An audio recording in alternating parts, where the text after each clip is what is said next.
So we'll pick up at chapter 9. What conflict does Salva face in chapter 9?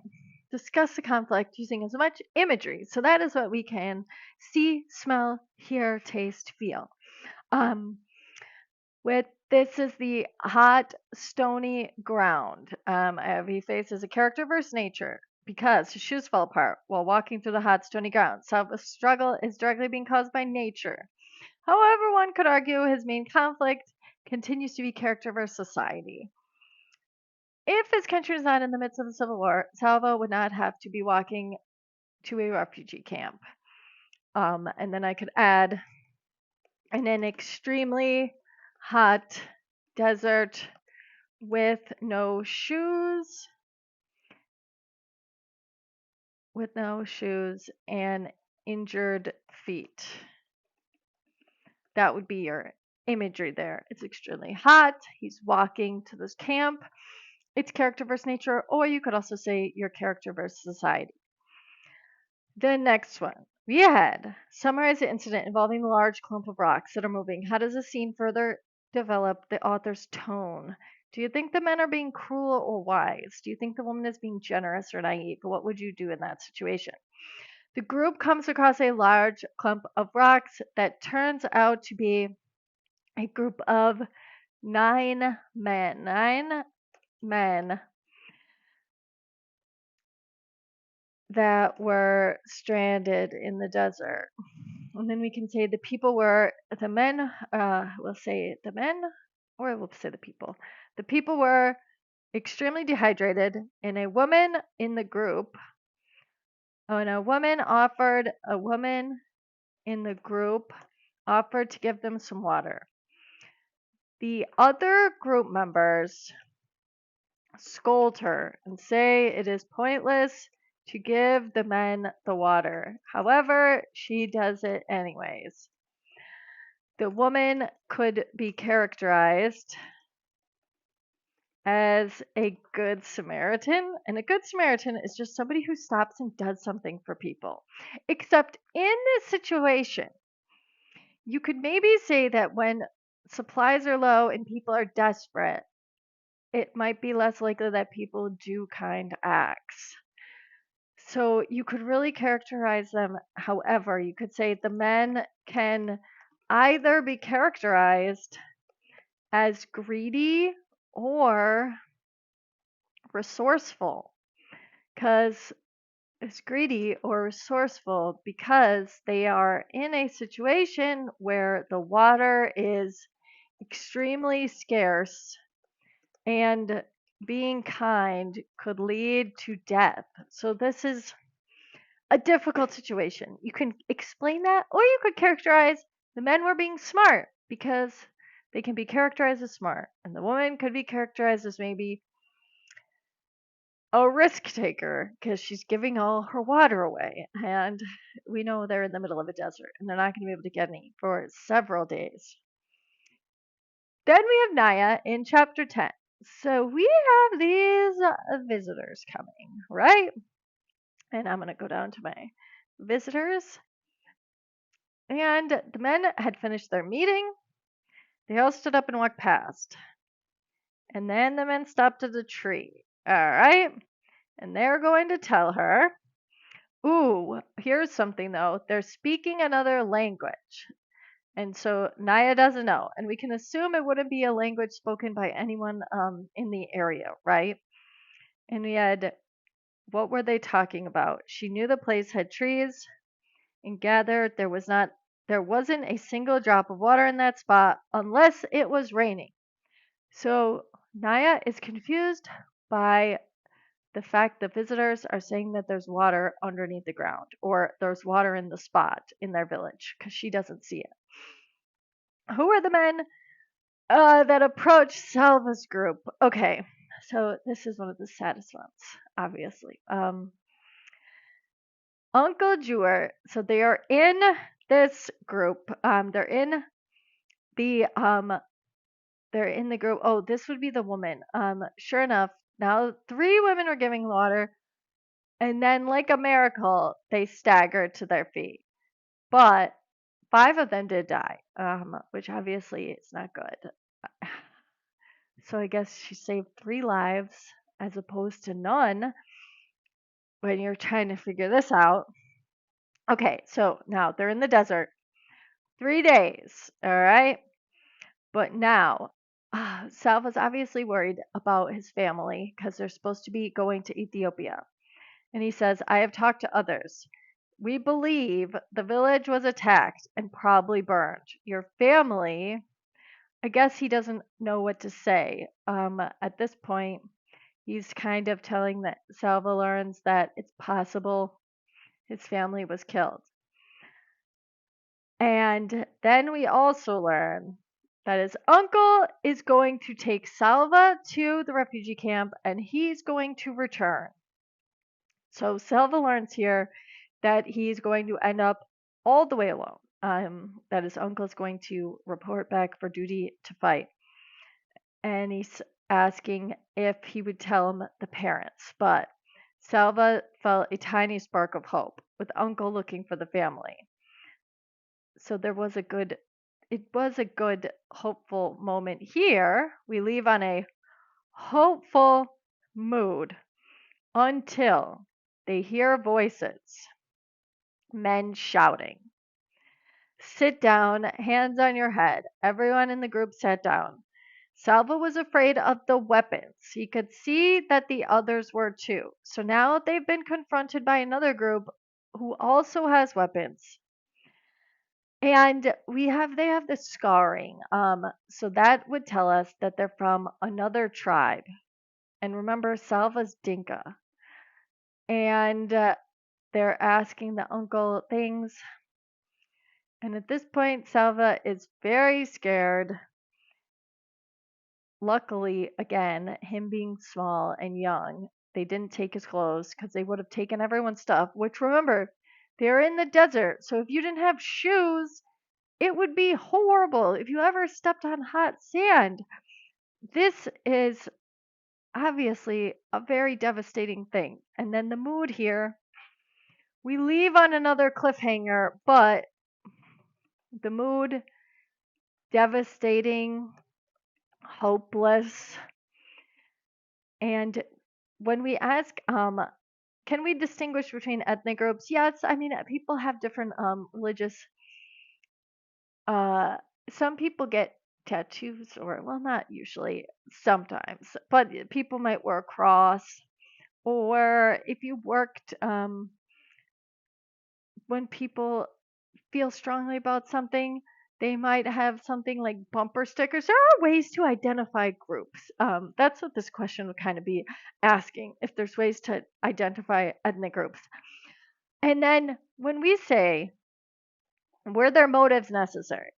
Obviously not. But I mean, well, they probably killed Salva's uncle here because they know he was the leader of the group. Because when we go on to the next question, or the next chapter, what's going to keep Salva alive after this? He's going to, he says he was annoyed that they would not be able to eat after all. While the men had been looting the group, more birds had arrived and pecked at the roasted stork until it was nothing but bones. So even their last bit of food was taken when these people robbed them. Now, the next, you could say he finds himself uh, somewhat uh, motivated, even though it was by tragedy.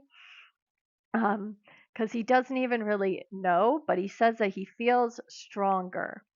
And he also immediately starts to know that the group is not being nice to him, which I thought was really messed up, that they're not being nice to him. Because his uncle isn't there anymore. And remember, the uncle had the weapon, he was the leader, they respected him.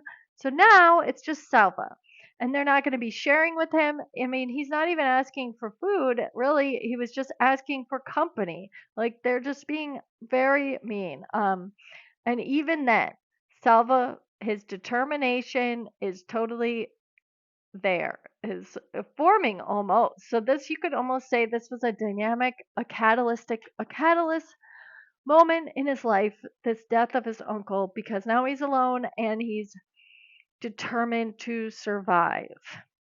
But we could say for this one The men were from the rival tribe, the rival Noor tribe, as Salva could tell from their facial markings. In there are ways people can tell the ethnicity of groups, whether they dress a certain way, have a tattoo, or wear specific jewelry. That could also be. It would just be a cultural significance, how they're distinguishing. The men were from the rival Noor tribe, and as Salva could tell from their facial markings.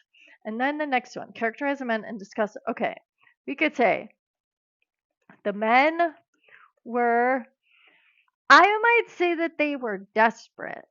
If we went back up here, are you with the rebels? No. Where have you come from? Where are you going? The men moved among the group. If anyone was carrying a bag, they took it. They ordered people to remove clothing. Maybe they will leave us. He heard them laughing. That's definitely not good. So we could say the men that robbed Salva's group were in a desperate situation. However, they took advantage of Salva's group, which was weaker than theirs. They also used weapons to frighten the group members and laughed after they stole their supplies. Since the men laughed, the reader can characterize them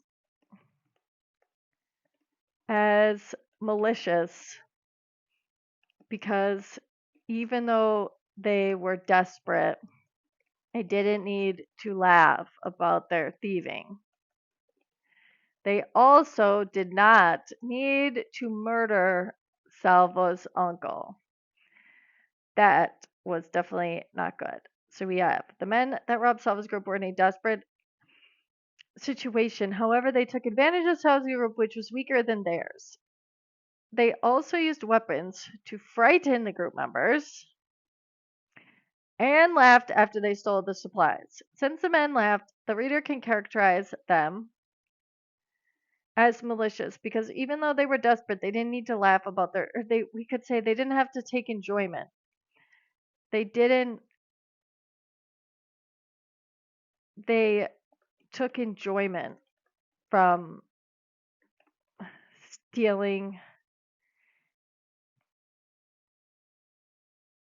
They took enjoyment from their act. We'll say that. So it wasn't really, it was for necessity, but not all the way. And then as we have, what's keeping Salva moving forward? Salva is motivated by his determination to survive. He's seen all this death, his friend, his uncle. He doesn't know where his family is. They buried his uncle. Had already been some kind of animal. Out of respect for him, they walked no more than a day, but took time to mourn the man who had been their leader. He was annoyed that they would not be able to eat after all. While the men had been looting, I wouldn't have called it looting. I guess looting I would consider like from a store. If it's not in the time of like a disaster, that would be the difference from stealing. Looting would be it's like taking advantage of a situation. But we could say what keeps him motivated. Meryl's gone, uncle. But Salva knew they would have wanted him to survive. So we can say that's what's motivating him. Salva is motivated by his determination to survive because he knows that Mariel and his uncle would have wanted him to do so. And then this part, obviously, when he gets to the camp, we have, he could also say he wants to prove, wait, we could say Salva also seems to want to prove the group wrong because after his uncle's death, the group shuns him entirely. This causes Salva to want to succeed and survive despite the group members' ill will. And then, what does he observe when he gets to the refugee camp? So here we have the majority of the refugees are going to be boys and young men who were on the run. And this is when we get our first idea of what the Lost Boys, what that was. And we have children arriving with no family. So I could write here, Salva observes, we could say hundreds of people waiting in long, long lines around tents. He notices right away that the majority of the refugees seeking assistance are boys and young men because they would have been in the most danger by being conscripted in the army. So conscripted would be when you're called to fight and you have to go. You'd say kind of like drafted. Well, drafted and conscription is like the same, but drafted would be a different like an official number type of draft where sometimes a conscription can happen to anyone and this would be anyone. Then we have when discuss the mood at the end. He's looking for his family. So at this point, we could say the mood is hopeful because there's people that keep coming and coming. And there's so many people that he has to scan the crowds. After so many weeks of walking, it seems to stay. He's been there. He's been found it strange to be staying in one place. During the long, terrible trek, finding a safe place to stop and stay for a while had been desperately important. But now that he was at the camp, he felt restless, almost as if he should be walking again. That could be foreshadowing. And then it describes the camp. There's no men with the machine guns or machetes. And he's given food. So he does think things are better. Now he's on his second day. And he thinks he sees his mother. And we have an orange headscarf. He breaks loose. He mustn't lose track of her. And that would be our cliffhanger here. And I have discussed mode specifically he feeling when he sees the orange headscarf. So the color orange is symbolic of Salva's home and family. When Salva sees an orange headscarf in the crowd at the Atang refugee camp, he is overcome with joy. We could say excitement. He has a half sob. He is half, he is almost crying. He is almost crying because he needs to find out if his mother is at the camp. And then that would be our cliffhanger. I'll tell you, well, you would have already read it, but it wasn't his mother. So that was really sad. You could say um, the end of the chapter finishes with an exciting, hopeful mood because the reader wishes that Salva finally locates a member of his nuclear family because he did have his uncle, which would be extended, but All right, so that would be chapters 5 through 11, or 9, 9, 10, and 11.